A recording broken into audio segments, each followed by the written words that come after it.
tawakal kita terhadap rizki, terhadap maisha, terhadap harta, kita harus mulai dari sekarang tanamkan tawakal sedalam-dalamnya. Minimal ketika kita keluar untuk mencari rizki, kita berdoa kepada Allah dengan doa Bismillahi tawakkaltu ala Allah. Kenapa Bapak Ibu? Karena mohon maaf, apa yang kita harapkan di luar sana, kalau kita tidak dasari dengan tawakal, yang kita harapkan tidak kita dapatkan. Mureng-mureng napa mboten? Bismillahirrahmanirrahim. Assalamualaikum warahmatullahi wabarakatuh. Alhamdulillah. Alhamdulillahirabbil alamin. Alhamdulillahilladzi qad ja'alana mu'minina ukhuwatan fid din. Asyhadu an la ilaha illallah wahdahu la syarika lah wa asyhadu anna Muhammadan abduhu wa rasuluhu la nabiyya wa la rasulahu ba'dah. Allahumma salli wa sallim ala nabiyyina Muhammadin wa ala alihi wa ashabihi wa man tabi'ahum bi ihsanin ila yaumiddin. Allahumma inna nas'aluka ilman nafi'an wa rizqan tayyiban wa amalan mutaqabbalan. Allahumma inna na'udzu bika min ilmin la yanfa' wa min qalbin la yakhsha' wa min nafsin la tashba' wa min da'watin la yustajabu laha, amma ba'du. Alhamdulillah, ma'asyiral muslimin, Bapak Ibu hadirin hadirat rahimani wa rahimakumullah. Mari yang pertama kembali kita haturkan, kita sampaikan rasa syukur kita kepada Allah Subhanahu wa taala, yang mana di sore hari ini kita masih diberikan kesempatan untuk kembali bermajlis ilmu. Karena dengan nikmat majlis ilmu ini merupakan nikmat yang sangat besar, dan semoga Allah istiqomahkan kita di dalam jalan ini, dan semoga seluruh aktivitas kebaikan kita di dalam majlis ini menjadi pahala besar di sisi Allah Subhanahu wa taala. Dan semoga kita meminta kepada Allah ilmu-ilmu yang kita dapatkan di setiap majelis kita menjadi ilmu-ilmu yang bermanfaat untuk kehidupan kita. Salawat berangkaikan salam semoga senantiasa tercurah limpahkan kehadiran junjungan kita Rasulullah Muhammad sallallahu alaihi wasallam, keluarga beliau, sahabat tabi'in, atba'ut tabi'in, dan seluruh kaum muslimin. Dan semoga kita termasuk di antara umatnya Rasulullah yang nanti di yaumul akhir Rasulullah berkenan untuk memberikan syafaat terbaiknya untuk kita. Amin, amin, Allahumma amin. Bapak Ibu hadirin hadirat rahimani wa rahimakumullah. InsyaAllah pada petang kali ini kita akan mencoba membahas satu hal yang menjadi keseriusan kita untuk menjadi hamba yang baik, yaitu tentang prinsip ketika Allah sudah memberikan sebuah kebaikan kepada kita, atau ketika Allah Subhanahu wa taala memudahkan kita untuk menikmati berjalan di jalan fitrahnya Allah, ya. Artinya kalau kita diberikan kemudahan untuk mencapai keberkahan Allah Subhanahu wa taala, maka tugas kita bagaimana merawat seluruh keberkahan-keberkahan itu, sehingga kita berharap dari keberkahan yang kita rawat akan menumbuhkan sebuah keistiqomahan kepada Allah Subhanahu wa taala. Ya. Maka dalam hal ini kita akan mencoba membahas salah satu keberkahan yang Allah turunkan kepada kita tanpa kita sadari atau kita sadari. Salah satu keberkahan yang Allah turunkan kepada kita itu ketika kita diliputi di dalam kehidupan kita keluarga-keluarga yang barokah, atau kita diberikan oleh Allah, diturunkan sama Allah, dikirimkan seorang istri, dikirimkan seorang anak yang menjadikan keluarga kita ini keluarga yang barokah. Maka kalau kita bicara barokah di dalam keluarga, maka tidak akan bisa terlepas dari unsur-unsur sakinah, mawaddah, warahmah. Ya. Tapi Bapak Ibu rahimani wa rahimakumullah, di dalam kita menghadapi kehidupan di dalam berkeluarga itu, entah kita dalam kondisi individual atau dalam berkelompok, atau kelompok di sini kita maknai dengan berkeluarga, pasti akan kita temui dua hal. Kalau tidak kebahagiaan, nggih, kesengseng napa? Ya.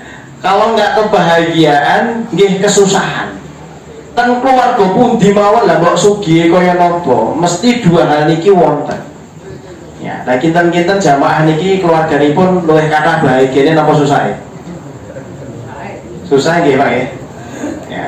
Nah, tapi kita juga harus sadar Bapak Ibu, ternyata dari kemudahan-kemudahan yang Allah turunkan di dalam keluarga kita, atau kesulitan-kesulitan yang Allah turunkan kepada kita dari Allah itu, maka itu pasti ada sebuah kebaikan yang harus kita ambil. Ya, yang harus kita ambil. Ya. Maka kita sebagai keluarga Muslim, ya, kita sebagai keluarga Muslim, sebagai keluarga Islam, maka kita harus memahami prinsip-prinsip di dalam berumah tangga. Ya, ngapunten kula cah enom ngeten iki ngandani ngeten iki mboten niki karena satu ilmu yang kami dapatkan, maka ada kewajiban untuk kami juga tularkan. Mungkin ilmu ini Bapak sudah dengar atau Ibu sudah dengar, tapi ini namanya sebuah ilmu, itu memang harus kita sampaikan. Kalaupun sudah dengar, kita bermurojaah bersama-sama. Ya. Ternyata Bapak Ibu, prinsip-prinsip di dalam perawat keberkahan itu wonten ten setunggalipun surah. Kita nanti akan tadabbur satu surah di dalam Al-Quran di juz 30 di surah Al-Insyirah. Al-Insyirah utawi ten Al-Quran itu enten saya nyebataken ulama niku asyarah atau alam nasrah. Lah ten surah alam nasrah niki, ya, kalau kita mampu mentadaburi isi-isinya, ternyata Masya Allah Bapak Ibu, banyak kebaikan hikmah yang bisa kita ambil untuk kita masukkan di dalam prinsip-prinsip kita di dalam berkeluarga. Ya. Ya, baik, kita nanti secara singkat saja untuk membahas surah Al-Nasrah ini, insya Allah semoga saja selesai sampai ayat terakhir. Prinsip yang pertama yang harus senantiasa kula lan panjenengan sami fahami di dalam keberkahan kita menjalani kehidupan berkeluarga. Punya keluarga istri nggih manut, wis ayu, manut, dhuwur, napa boleh Pak? Sugih, napa boleh? Istri idaman niku pripun jenengan? Dhuwur niku termasuk mboten? Sugih niku masuk mboten? Salah. Ya. Lah kita dikirim sama Allah, diberikan istri yang Masya Allah sing mantep apa kriteria kita. Dan istri kita membawa kita kepada ketaatan kepada Allah, itu berkah nama benar. Berkah. Kita dikaruniai, kita punya anak kita Masya Allah nurut, disuruh hafalan nggih mangkat, disuruh sholat nggih mangkat, disuruh ngaji nggih berangkat. Niku berkah nama benar. Berkah. Tapi kalau kita lihat tafsirnya Bapak Ibu, ya, kalau kita lihat masuk ayat pertama, ya, keberkahan di dalam kita menjalani aktivitas apapun, itu kita harus yakin keberkahan, kelapang dadaan, kemudahan yang Allah turunkan kepada kita itu murni karena rahmatnya Allah, bukan karena kecerdasan kita. Karena banyak keluarga hari ini yang mengatakan keluarga saya berhasil mendidik ini ya karena saya pinter. Mohon maaf, itu seperti halnya orang-orang di zaman dahulu, contohnya di negeri Sabah. Mereka diberikan baldatun thayyibatun, tapi mereka justru mengingkari itu, hanya untuk diperintahkan mengatakan ini dari Allah, hada min fadli Rabbi. Tapi mereka nggak mau ngomong itu, hanya mengatakan ini semua negara ini menjadi negara yang baldatun thayyibatun karena kecerdasanku, Allah lenyapkan semua. Ya. Maka di dalam prinsip yang pertama ini kita harus paham, ternyata kemudahan-kemudahan kita di dalam menjalani rumah tangga, didik istri gampang, didik anak gampang, istri mendapatkan suami juga yang Masya Allah, yang taat kepada Allah, itu dari Allah, bukan dari kita. Walaupun kita nanti ada poin-poin yang kita bisa mengusahakan itu, tapi murni itu adalah rahmat Allah. Ya. Kita ke ayat pertama, kata Allah, alam nashrah laka sadrak. Apa artinya itu? Kata Allah, bukankah kami telah melapangkan dadamu wahai Muhammad. Kalau kita bicara lapang dada, itu kemudahan atau kesusahan, Pak? Kemudahan. Artinya di ayat ini Allah ingin menegaskan kepada Rasulullah, ya, bahwasanya syariat, kalau kita lihat tafsirnya Ibnu Katsir itu, maksudnya di lapang dada di sini dimaksudkan untuk hal apa kepada Rasulullah? Disebutkan dua, Pak. Rasulullah dilapang dadakan sama Allah terhadap dua hal. Yang pertama dalam urusan dakwah, yang kedua dalam urusan rumah tangga. Contoh dalam urusan dakwah, bagaimana Rasulullah di awal-awal dakwah itu, Masya Allah, pertama kali diberikan syariat Islam, diangkat menjadi Nabi dan Rasul, cobaannya luar biasa, ya. Tapi Allah mudahkan, Allah lapangkan, supaya Rasulullah semakin sadar, ternyata hasil itu penentunya bukan kita, tapi Allah Subhanahu wa ta'ala. Setelah hijrah ke Madinah, Masya Allah, berbondong-bondong orang Madinah bisa masuk Islam. Kemudian yang kedua, bagaimana Rasulullah diberikan syariat oleh Allah kepada beliau dengan syariat yang sangat mudah. Contoh, bagaimana kita tahu ketika Rasulullah diangkat ke Sidratul Muntaha di dalam proses peristiwa yang sangat fenomenal Isra Mi'raj. Pertama kali Rasulullah diminta untuk berapa kali sholatnya, Pak? 50 kali. Ya, 50 kali. Tapi coba bayangkan, hari ini kita hanya disyariatkan sama Allah untuk mengamalkan sholat wajib hanya 5 kali. 50 ke 5 niku nek hitungan-hitungan diskon niku pinten persen niku, Pak? Biasanya ibu-ibu sing ngapal ya tadi ya. Pinter persen niku, Bu? 90 atau 95? 95. Ya, kalau matematika rapatnya apik jadi bingung nek ketemu angka tadi. Ya. Nah, itu kan dari 50 ke 5 itu kan Masya Allah jauh sekali, Pak.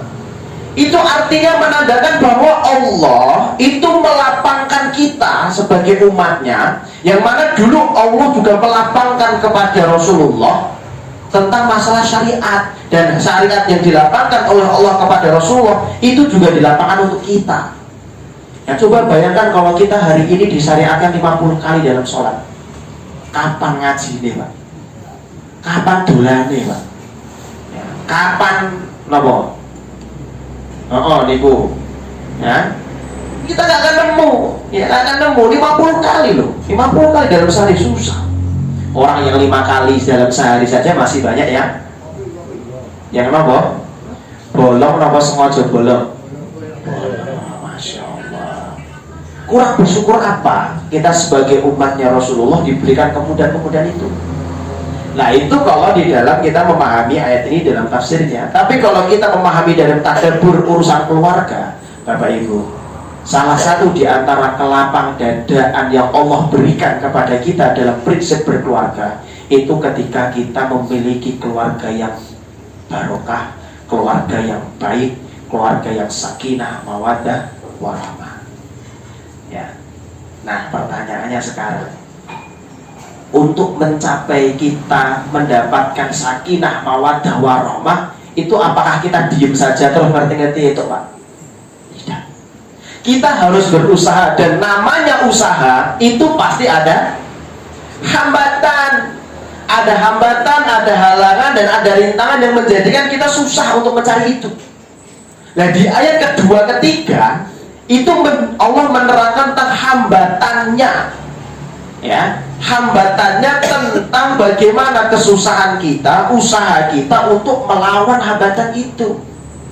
Nah kalau kita lihat ayatnya nih, alam nasrah laka sadrak, Allah diberikan kemudahan. Kenapa kok Allah bisa memberikan kepada Rasulullah kemudahan? Karena alasan pertama, ya, wa wada'na anka wizrak, ya. Apa kata Allah? Dan kami pun telah menurunkan bebanmu darimu. Beban yang mana? Alladzi anqadha dhahrak. Beban yang memberatkan punggungmu. Jadi kenapa keberkahan itu bisa kita rasakan? Kenapa kebahagiaan itu bisa kita rasakan? Kenapa sakinah mawaddah bisa kita rasakan? Karena bebannya nggak ada. Kan gitu. Bebannya diangkat sama Allah. Kalau beban itu masih ada di dalam keluarga kita, mohon maaf, untuk mencapai situasi lapang dada di dalam berkeluarga akan susah dan rumit sekali. Sekarang pertanyaannya, beban apa yang dikatakan sama Allah kok sampai memberatkan pundak kita, punggung kita? Maka wonten setunggalipun rumus. Maksud bagaimana ketika kita memiliki banyak beban kok bisa nggak bahagia? Ngapunten, ini bukan masalah beban finansial, bukan. Ini bukan masalah beban dalam bekerja, bukan. Bukan masalah beban dalam urusan duniawi, bukan. Tapi banyak ulama mengatakan beban yang menjadikan kita susah untuk mencapai keberkahan itu adalah dosa. Dosa. Sebagaimana di bukunya, kalau Bapak Ibu pernah mengikuti kajiannya Ustaz Umar, suatu kali punya satu buku kecil untuk apa itu menjelang Ramadan itu lah, warming up apa itu judulnya itu ya, saya lupa.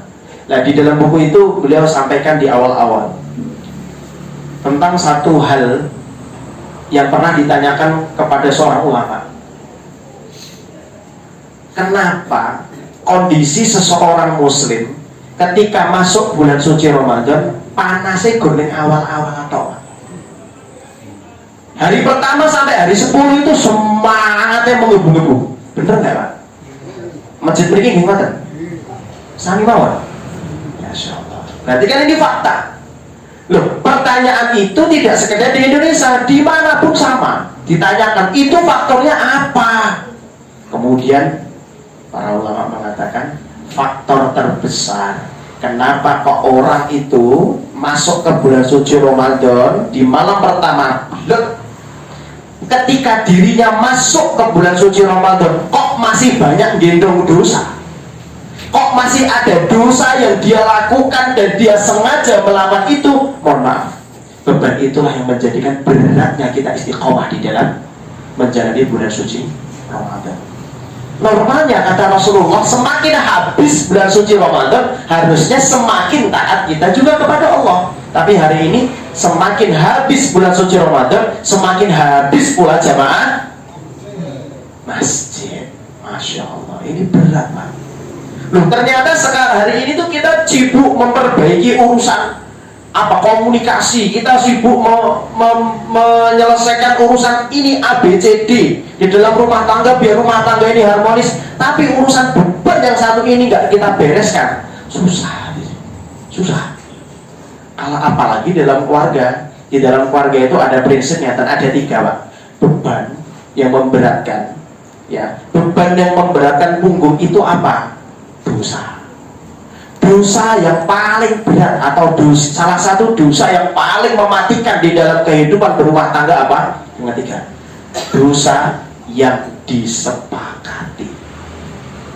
Ini paling bahaya sekali. Beban itu adalah dosa, dan dosa yang paling berbahaya itu adalah dosa yang disepakati. Bapaknya menawarkan ini, ibunya mengatakan oke, anaknya mengatakan oke, di keluarga itu ada sebuah kesepakatan untuk bersama-sama melakukan dosa. Ada nggak orang kayak gitu? Banyak. Saya mau menyampaikan satu contoh saja dan semoga kita terhindar dari contoh ini. Saya pernah Pak 2 tahun yang lalu, saya jadi ingat pernah ngisi kajian di Sukoharjo, kajian ibu-ibu. Kemudian waktu itu setelah kajian ada ibu-ibu yang datangi saya. Nek wong Jawa, nek wong Solo ini kan biasanya nek ajeng cerita kan rada-rada berkewuh. Ustaz ngapunten wonten napa wekdalipun boten. Kan wonten to Pak nek wong Jawa. Niki boten. Dadi iki ujug-ujug lagi ngujuk wonten tata ameh curhat.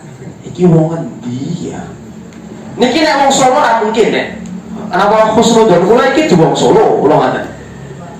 Nah, Sukoharjo.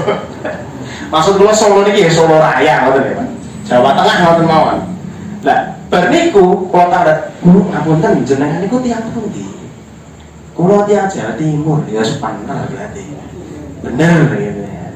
Loh, wonten napa? Lah kok jenengan dugi mriki? Kula wonten masalah. Masalah nopo? Masalah kalih garwa. Lho, masalah kalih garwa kok tekan kene ngopo? Kula nembe intinya ibu niki nembe ngurus proses perceraian. Kan kata ibu itu harus pisah dulu 4 atau 6 bulan gitu, saya lupa ya. Pisah dulu nanti baru bisa ngurus secara resmi di pengadilan. Wallahu alam seperti apa. Nah jelas ibu itu tinggal di Sukoharjo bersama, saya lupa antara sama kawannya atau sama saudaranya, saya lupa. Intinya di Sukoharjo. Diajak itu ke pengajian itu. Kemudian saya tanya, "Anda ngapa Bu?" Ibu itu cerita, "Gini Ustaz." Lah pas ngendikan gini Ustaz, iku kayak nangis Pak. Nangisnya mboten dirit sak menit, 2 menit mboten. 15 menit. Nah jenengan nek enek wong wedok kayak nangis dengan ra kenal jaran kapake Pak. Dipok-pok ya ora oleh. Dineng-neng ya saya bingung, enggak bisa. Akhirnya ya udah, panitia ngambil air suruh minum terus nangis terus nangis sik ngono. Ya kudune nek kula mboten ngenteni wong nangis niku kula tekan omah. Ini wong nangis niku. Akhirnya cerita, "Ustaz ngeten Ustaz, saya dulu hidup bahagia sama keluarga saya Ustaz. Saya nikah sama seorang laki-laki yang laki-laki ini punya usaha." Aduh saya lupa usahanya Pak. Intinya bapak ini punya usaha yang Masya Allah penghasilannya itu, ibu ini bilang penghasilannya itu paling sedikit 1 bulan itu 30 sampai 40 juta. Kalau weekend atau baru rame-ramenya itu bisa nembus 60-70 juta. Itu kalau suami istri anak 4, yang 2 cowok, yang 2 awal itu cewek, yang 2 akhir cowok. Perempuan 2, laki-laki 2. Tapi Ustaz, saya itu pernah ke satu titik kondisi yang saya rasa ini sumber masalah saya Ustaz. Loh, wonten apa Bu? Gini Ustaz, dulu pernah kita sudah nikah, anak saya pertama kedua sudah besar ya. Kemudian bapak ini, suami saya ini bilang ke saya, "Ustaz, Bu, ini kelihatannya sudah waktunya untuk kita mengupgrade usaha kita, menaikkan kualitasnya ya, menaikkan kualitasnya." Kemudian suami saya bilang, "Bu, celengan-celengan yang sudah bertahun-tahun kita pakai ya Bu ya, untuk mengupgrade usaha." Ibu itu bingung Pak, duitnya gak ono Pak. Ibunya nggak cerita duitnya dia apakan, yang jelas ibu itu bilang duitnya nggak ada. Wallahu alam dipakai untuk apa. Kemudian suami saya Ustadz menawarkan satu hal yang ini merupakan dosa besar. Apa itu? Bu, ya wis gak apa-apa, saking apike bojoku kalih kula niku Ustaz. Saking apike bojoku gak nesu blas. Tapi bilang gini, Ustaz, Bu, wis gak apa-apa duwite ilang apa-apa iso digoleki. Ijek enek cara liyane kok, Bu. Lho napa, Pak? Intinya bapaknya ini menawarkan kepada istrinya untuk melakukan transaksi riba. Transaksi riba. Pun boten sah kula jenenge nggih. Pun paham nggih? Intinya ke arah sana. Ibunya bilang, "Oke." Anak pertama kedua yang perempuan ditawari karena yang meneruskan mau nggak mau ya mereka. Oke. Akhirnya dalam keluarga itu sepakat untuk melakukan transaksi riba. Apa yang terjadi? 1,5 tahun setelah itu pesat Pak, pesat, usahanya semakin besar. Tapi mohon maaf, 1,5 tahun setelah itu bapaknya, suaminya itu, saya lupa antara serangan jantung atau stroke, langsung berat, ambruk, gak bisa ngomong-ngomong Pak, cuma bisa tidur. Setengah tahun setelah satu setengah tahun nah, ditambah setengah tahun setelah itu istrinya minta cerai. Ibu-ibu kalau garunin jenengan gerang mata dirawat atau ditinggal Bu? Ditinggal. Nek bapak-bapak naik garunin jenengan gerang dirawat atau boleh naik Pak? Ya Masya Allah ya. Ini ibu ini karena landasan cintanya itu ngapunten, mungkin bukan karena untuk mencari rahmat Allah. Kalau sekalian hartanya nggak ada, hartanya habis untuk pengobatan bapaknya, minta cerai. Anaknya kan tadi 4 Pak, 4 ini pinter semua. Tapi setelah kasus itu, anak pertama perempuan hamil di luar nikah. Yang menghamili tidak mau tanggung jawab. Anak yang kedua pernah jatuh, otaknya itu kan apa, jaringannya otak itu ada yang perdam gitu ya. Intinya ibunya itu bilang, anak yang kedua saya depresi Ustaz. piring di rumah saya nggak ada sisa satupun. Piring pecah semua. Tur mecah ke piring itu buatan nama dapur ambil piring tarik buatan Pak. Ini depresinya rodok nganyel nggih soalnya. Nek ngotot kan sih rodok mending. Niku buatan jiwok piringnya dadak ning ruang tamu sing dibanding TV Pak. Nah kok dadak ning ruang tamu tuh deh depresinya kok unik deh. Akhirnya nggak kuat. Ya sudah. Nah, anak yang ketiga itu waktu itu sudah SD kelas berapa gitu, dia sukanya malai, dia sukanya apa namanya berantem dan sebagainya. Mohon maaf Pak, saya tanya ke ibunya, Bu mohon maaf Bu, ibu sadar nggak awal mula masalahnya dari mana? Ibu itu bilang, dari mana Ustaz? Dari proses kesepakatan dalam satu keluarga untuk melakukan dosa. Mohon maaf. Ini renungan untuk saya dan untuk Bapak Ibu semuanya. Ini bukan masalah sepele atau tidak. Ini masalah kalau satu keluarga, bahkan suami istri saja melakukan dosa dengan sepakat, mohon maaf, jangan salahkan Allah kalau Allah untuk menurunkan berkahnya itu susah. Ya. Maka bisa jadi kenapa keluarga kita kok banyak sekali masalah. Cek, kita berdosa banyak melakukan dosa atau tidak? Ya, kita banyak melakukan maksud atau tidak? Kalau iya, bisa jadi sumber masalahnya di situ, bukan di sumber yang lain. Ya, itu kalau masalahnya besar Pak. Kalau kita pernah nggak melakukan apa namanya kesepakatan dalam dosa, tapi bukan dosa yang besar, artinya tapi itu dosa gitu loh. Yang sering kita lakukan itu adalah ketika suami istri menyepakati dosa ghibah sebelum tidur. Pernah atau belum? Suami istri cerita, gur garek merem lho, gak cerita sih. Gur garek sare lho, garek bismika Allahumma ahya wa bismika amut atau bismika Allahumma amutu wa ahya. Niku mboten iki cerita sih.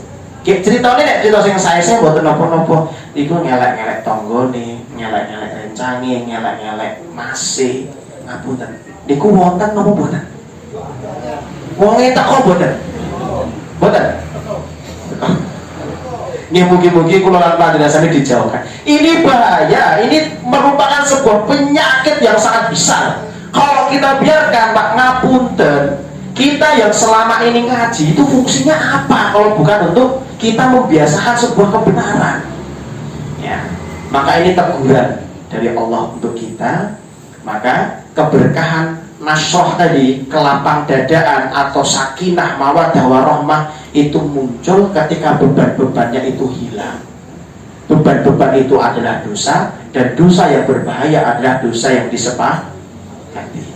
Maka mulai hari ini Pak, coba lihat kira-kira di dalam keluarga kita ada tidak dosa-dosa yang kita sepakati secara tidak sadar. Dicek saja. Kita nggak usah menilai satu sama lain. Cek diri kita sendiri dan cek pasangan kita, cek anak kita. Jangan-jangan ketika anak kita pacaran dijemput sama orang, pamit, hati-hati oleh. Itu sepakat dalam dosa, mohon maaf. Hati-hati. Ya. Ini bukan kok keras atau tidak, bukan. Ini masalah kita merawat keberkahan, Pak. Kalau merawat kalian bentuk, ini kok angel pundi? Angel ngerawat ini pun dadi. Garek apa? Nerusno, ini yang paling angel. Jangan sampai anak kita yang kita sendiri ngaji, istri kita ngaji, anak kita biarkan seolah-olah ada wes gak apa-apa cano, gitu, wes gak apa-apa. Ngapunten ke apa? Hal yang kita katakan gak apa-apa, tapi itu sebuah dosa. Itu secara tidak langsung kita melegalkan sebuah dosa. Apalagi bapak ibunya tidak ada yang mengatakan, weh jangan. Semuanya mengatakan boleh. Wah ini bahaya. Tapi Allah juga menurunkan solusinya. Ya, Allah menurunkan solusinya. Kalau kita sadar kita ini banyak dosa, keluarga kita banyak masalah, individu kita banyak masalah. Kalau kita keluarga kita pengen dinaikkan atau dibahagiakan sama Allah, wa rafa'na laka dzikra. Ya, kata Allah, dan kami akan tinggikan sebutan keluarga kita. Kalau pengen dinaikkan mencapai derajat barokah, mencapai derajat sakinah, mencapai derajat kebahagiaan, jalan satu-satunya adalah menghilangkan beban. Salah satu jalan yang terbaik, ya. Maka jalan terbaik untuk menghilangkan beban adalah dengan melazimi istighfar. Dan istighfar yang paling baik adalah sayyidul istighfar. Kula yakin Bapak Ibu sedayonipun sampun apal napa niku sayyidul istighfar. Sampun apal dereng? Alhamdulillah. Kalau yang belum hafal, monggo, menurut saya ini wajib bagi kita hafal. Yang sudah hafal, ada satu tugas lagi, Pak. Karena ada satu hadis. Kalau kita ingin mendapatkan kemuliaan sayyidul istighfar, tidak sekedar membaca. Kata Rasulullah, wa man qalaha minan naharin muqinan biha. Siapa saja yang membaca sayyidul istighfar di siang hari, ya, di siang hari ini artinya boleh pagi, boleh siang, ya, tidak sekedar baca, muqinan biha, dan dia meyakini apa yang dia baca. Kita kalau sudah hafal, kita baca setiap pagi dan sore, pertanyaannya, yakin tidak dengan ucapan yang kita baca?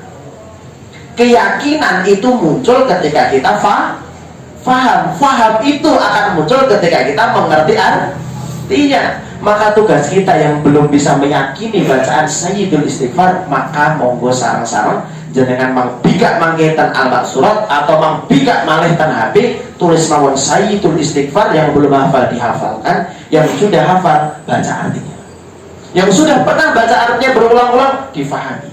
Karena sayyidul istighfar ini adalah cara kita untuk merendahkan serendah-rendahnya kepada Allah. Allahumma anta rabbi la ilaha illa anta. Akidah, Pak, di situ, Pak. Kenapa ini pahalanya besar? Apa pahalanya? Kalau orang baca dan meyakini, kata Rasulullah, famata min yaumihi, barang siapa yang baca tadi di siang hari dan dia meyakini dan dia mati qabla ayyumsiya, dan dia meninggal dicabut sama Allah sebelum datangnya sore hari, wa huwa min ahlil jannah, orang itu termasuk di antara penghuni surga. Artinya bukan berarti kita wis sayyidul istighfar terus wae rasa salat, mboten. Ini salah satu jalan untuk dimudahkannya kita untuk menjadi ahli surga.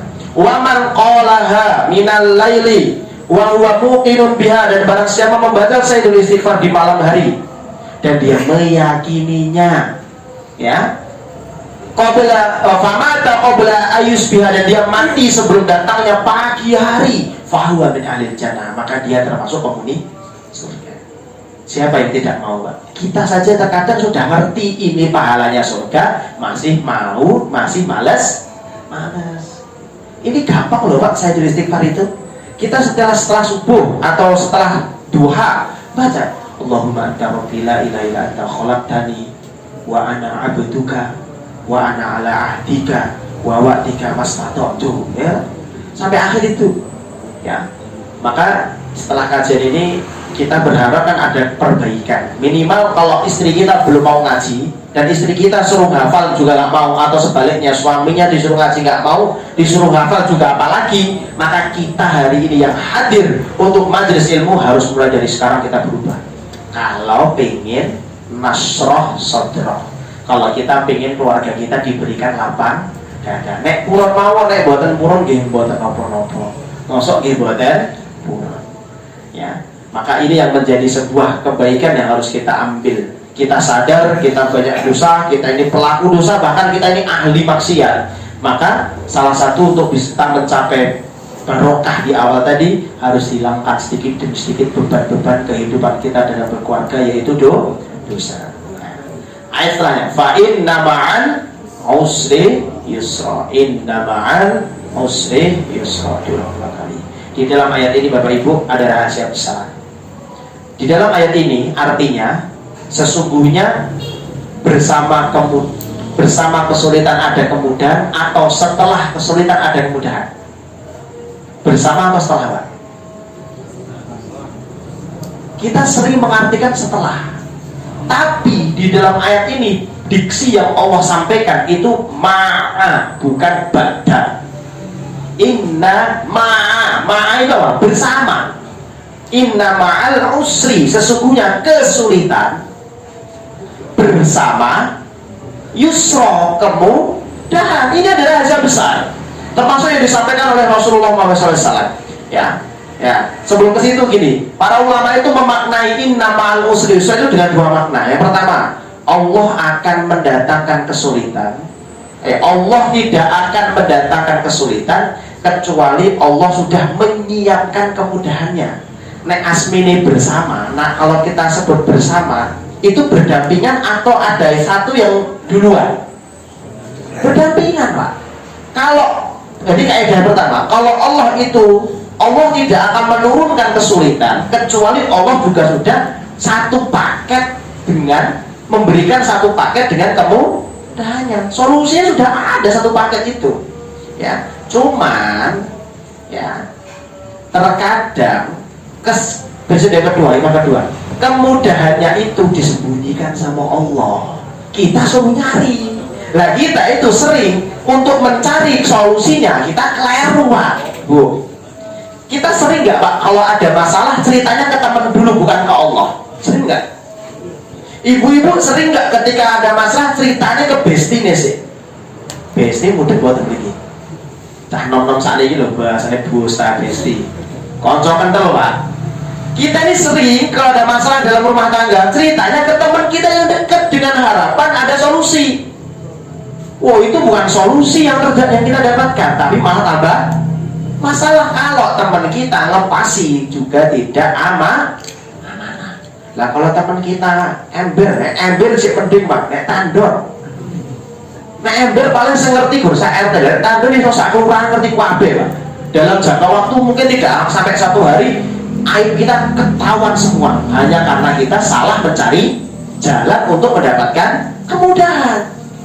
Maka urutannya bagaimana ketika kita ada kesusahan apapun bentuknya, permasalahannya apapun, dan sesusah apapun, minta ke Allah dulu. Allah yang menunjukkan.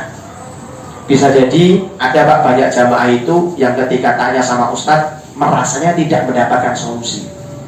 Ada, saya pernah menemukan ada ibu-ibu cerita curhat sama Ustadz, dijawab tapi nggak ada rasanya, solusinya itu kayak nggak ada gitu loh, Pak. Akhirnya dia tanya sama Ustadz nggak ada solusinya. Tapi akhirnya ketika ibu itu pernah kejadian, intinya dia di jalan itu melihat sebuah kejadian, kemudian dari kejadian itu ibu itu malah mendapatkan solusi dari permasalahannya. Bayangkan, Pak, itu siapa yang mengarahkan? Allah. Contoh ketika Ustadz saya ini susah sekali bersyukur, Ustadz. Terus Ustadz menyampaikan dalil, nggak kerasa ke hatinya.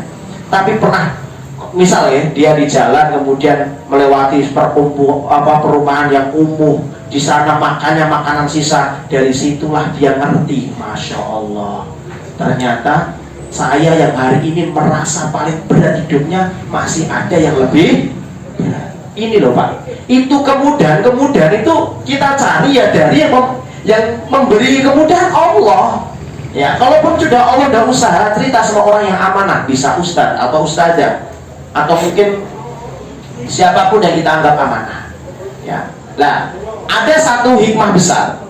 Inna ma'al al-usra itu kan kesusahan. Di kata usra itu ada alif lamnya atau tidak?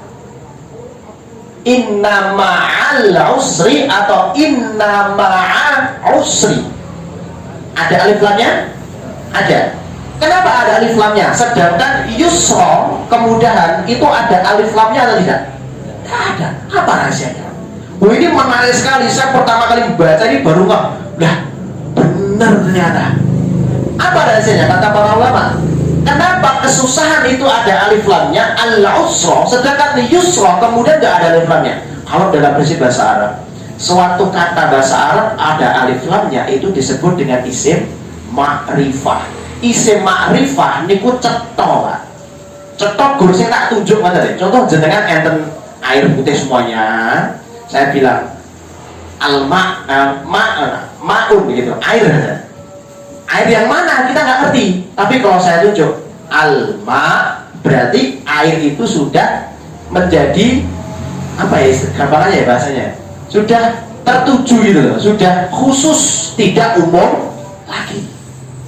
Berarti kata Rasulullah di dalam sebuah hadis dikatakan la yaghliba usrun yusra, ini tidak akan pernah satu kesulitan, ya. Jadi datangnya kesulitan itu tidak kok bareng-bareng, dan satu demi satu.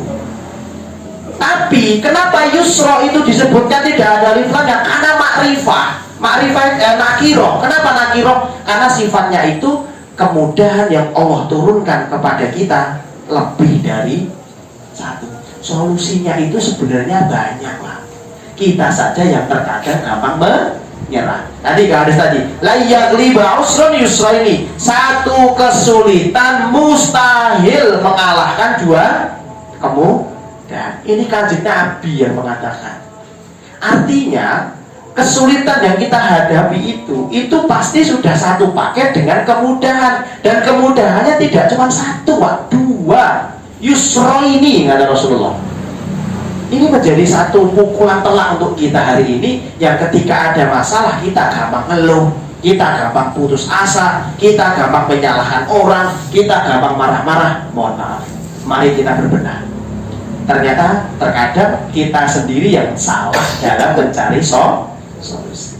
Ya, inna ma'al-usri yusra fa idza faragta fansab. Apa itu? Maka apabila engkau telah selesai melakukan satu amalan, maka berpindah atau bekerja, tetaplah bekerja keras. Artinya, kalau keluarga kita itu pengen barokah melakukan satu kebaikan, iringi dengan kebaikan yang lain terus, jangan lelah. Karena min alamatil qubulil amal, di antara tanda amal diterima sama Allah itu adalah ketika kita melakukan satu kebaikan, dimudahkan sama Allah untuk melakukan kebaikan setelahnya.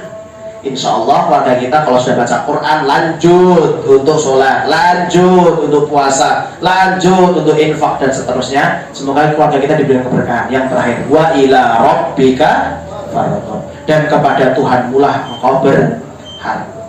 Ya, hal ini tertuju lebih kuat kepada para suami, karena kita sebagai seorang suami adalah para pencari nafkah. Maka penting bagi kita Bapak Ibu, terutama bagi bapak-bapak, tawakal kita terhadap rizki, terhadap maisha, terhadap harta, kita harus mulai dari sekarang tanamkan tawakal sedalam-dalamnya. Minimal ketika kita keluar untuk mencari rizki, kita berdoa kepada Allah dengan doa Bismillahi tawakkaltu ala Allah. Kenapa Bapak Ibu? Karena mohon maaf, apa yang kita harapkan di luar sana, kalau kita tidak dasari dengan tawakal, yang kita harapkan tidak kita dapatkan. Mureng-mureng apa buatan? Tapi kalau kita tawakal di luar sana, kita bahkan sudah janjian Pak, sudah deal dengan harga sekian, kita mau ketemu COD gagal, itu mungkin tidak? Kalau saya ngelakoni ya gimana? Niki kan Jumantono duren Pak, ya toh? Duren. Dan kalau niki ya kadang ngedoli durane jamaah niku, ngaten jamaah tiap Solo mriki sing nitip kula tuh basket tenggen jamaah, kan jamaah ke jamaah kan rada-rada barokah ngoten lho. Nah nggih, kula mendete untung mboten kathah. Intine niku kula dipeseni 3 napa duren. Kula regane swidak. Nanti pinten? 18 nggih. Lah 180. Niku model, Ustaz kalau pesen 3, sing ngeten, regine sak meter. Oh nggih, siap. Besok OTW. Saya mau nganter duren, jarake niku mboten nenten. Maksudnya kula pun mangkat. Mandeke kula tekan griyane ibu niku jarake mboten nenten 2 kilo, Pak. Dibatalne, Pak. Ustaz ngapunten sangat. Durene mboten siyos, Ustaz. Lah pripun nek jenengan nek kula lan panjenengan sami mboten bismillah tawakkaltu al muring-muring mboten niku. Lah nek nesu ya piye jamaah iki mosok usah nesu karo jamaah aja wagu to niku. Lah nek batul, wah mesti muring niku, Pak. Ora terima muring. Lah habis itu apa yang terjadi? Ya udah wis pripun meleh. Ya ta? Ya niku mboten apa-apa, atine nek ati ya rada-rada pripun ngoten niku manusiawi. Kula foto jebret gawe status. 2 menit setelah itu ada yang komen. Yang komen siapa? Jamaah saya orang kaya. Sing awal tak terus widake tak terus 80.000, Pak. Ya. 90.000. Kalau ditawar 60.000 ya gak apa-apa, tapi gak mungkin. Ya. Tapi malah kok dilungihi di chat. Soalnya Ustaz pinten niku? Lah kula paringi rego sak moten mboten ditawar, wah masuk iki. Akhirnya kan saya dapatnya 21 kan, 210.000. 200 berapa ya? 210 40 40. Oh iya, 240. Pokoknya luwih mana. Nah, jenengan ngertos mboten? Sing ngecat kula terus sing numbas durian kula niku griyane pundi? Cerak mriku Pak, mboten enten 100 meter. Ayo, kayak kok coba niku. Niku nek mboten saking Allah saking sinten niku? Saking Allah. Kula terke mriku diparingi nek 250. Dijujuli ra gelem. Lah niku untung napa-napa to niku? Bensin rapate ado. Duitnya tambah kata. Lah nek ngapunten kita tawakalnya gak kuat, ngertine wis dadi, wah aku cek udah tok dit lali bismillah tawakal tuh delalan yang dalan, mbuh sing kecelakaan, mbuh sing dibatalke, mbuh sing napa kita nggak tahu Pak. Maka kita diperintahkan untuk tawakal, sandarkan semuanya kepada yang maha kuat, Allah Subhanahu wa Ta'ala. Sandaran kita kalau manusia akan mati. Sandaran kita kalau pangkat akan hilang. Maka sadarkanlah semuanya kepada Allah. Insya Allah keluarga kita kalau sandarannya adalah Allah, insya Allah kita akan dimudahkan untuk mendapatkan keberkahan tadi. Kita akan bisa mendapatkan kesuksesan di dalam berumah tangga, dan kesuksesan yang tertinggi nanti insya Allah kita bersama-sama dikumpulkan sama Allah kembali bersama istri, anak-anak dan keluarga kita di surganya Allah Subhanahu wa Ta'ala. Intinya betul-betul kita resapi malam hari ini di surah Al-Nasrah, pelajari lagi sampai rumah, buka lagi catatannya, insya Allah itu bisa menjadi kebaikan untuk kita semuanya. Barakallahu fikum. Mari kita akhiri dengan doa kafaratul majlis. Subhanakallahumma wa bihamdika asyhadu an la ilaha illa anta astaghfiruka wa atubu ilaik. Salah kata, salah ucap, mohon maaf sebesar-besarnya. Wa akhiru da'wana alhamdulillahirabbil alamin. Assalamualaikum warahmatullahi wabarakatuh.